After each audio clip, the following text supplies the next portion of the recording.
ମର୍ସେଲ ସହର ଫ୍ରାନ୍ସର ଦକ୍ଷିଣ ଅଞ୍ଚଳରେ ଅବସ୍ଥିତ।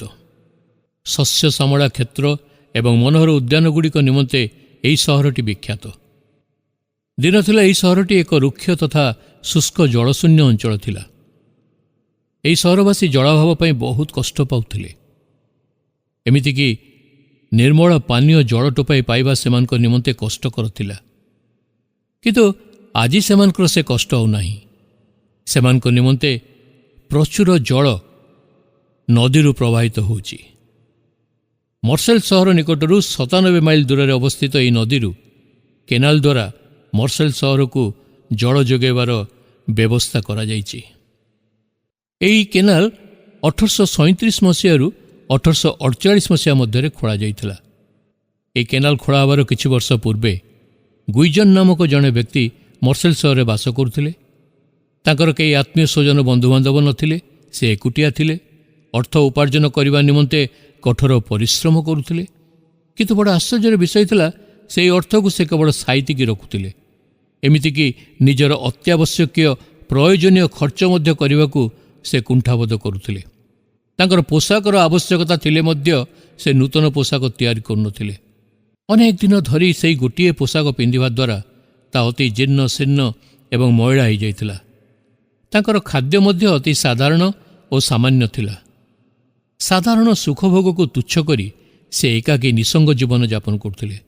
ତେଣୁକରି ସମସ୍ତେ ତାଙ୍କୁ ମର୍ସେଲ ସହରର କୃପଣ ବୋଲି କହୁଥିଲେ।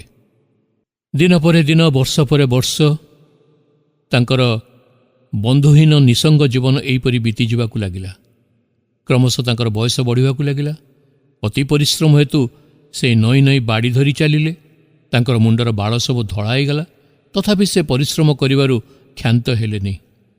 ଅବଶେଷରେ 80 ବର୍ଷ ବୟସରେ ତାଙ୍କର ନିଃସଙ୍ଗ ଜୀବନର ଅବସାନ ଘଟିଲା। ମୃତ୍ୟୁ ଅନ୍ତେ ତାଙ୍କ ଗଚ୍ଛିତ ସମ୍ପତ୍ତି ନିମନ୍ତେ ଲୋକଙ୍କ ମନରେ ଗୋଟାଏ କୌତୂହଳ ଭାବ ବୃଦ୍ଧି ପାଇଲା। ସେମାନେ ଦେଖିଲେ କୃପଣ ଗୁଇଜନ ଲକ୍ଷ ଲକ୍ଷ ଟଙ୍କାର ସମ୍ପତ୍ତି ସଞ୍ଚୟ କରି ଯାଇଛନ୍ତି।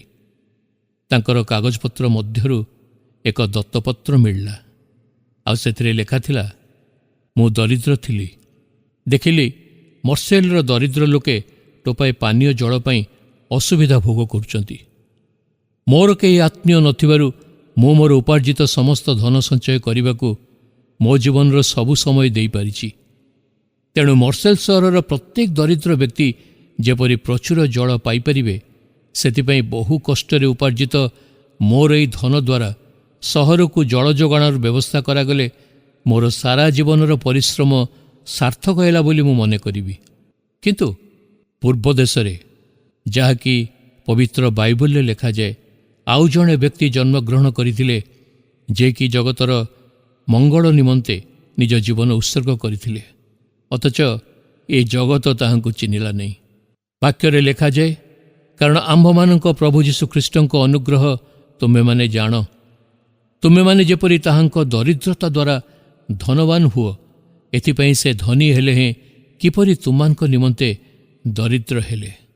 ପ୍ରିୟ ବନ୍ଧୁଗଣ, ଗୁଇଜନଙ୍କ ସ୍ୱାର୍ଥତ୍ୟାଗର ଦାନ ମର୍ସେଲ ସହରର ଗରିବ ଅଧିବାସୀଙ୍କୁ ଜଳ ଯୋଗାଇବାରେ ସମର୍ଥ ହୋଇଥିଲା। ବଡ଼ ସୁନ୍ଦର ଭାବରେ ଲେଖାଯାଏ, ମରୁପ୍ରାନ୍ତରରେ ଦେଖ ଜୀବନର ସ୍ରୋତ, ମହା ଅନୁଗ୍ରହେ ବହେ ନିର୍ଝର ଅମୃତ, ଧାର୍ମିକତା ମଧ୍ୟ ଦେଇ ହୁଏ ପ୍ରବାହିତ, ହେ ତୃଷିତ ପାନ କରି ହୁଅ ପରିତୃପ୍ତ।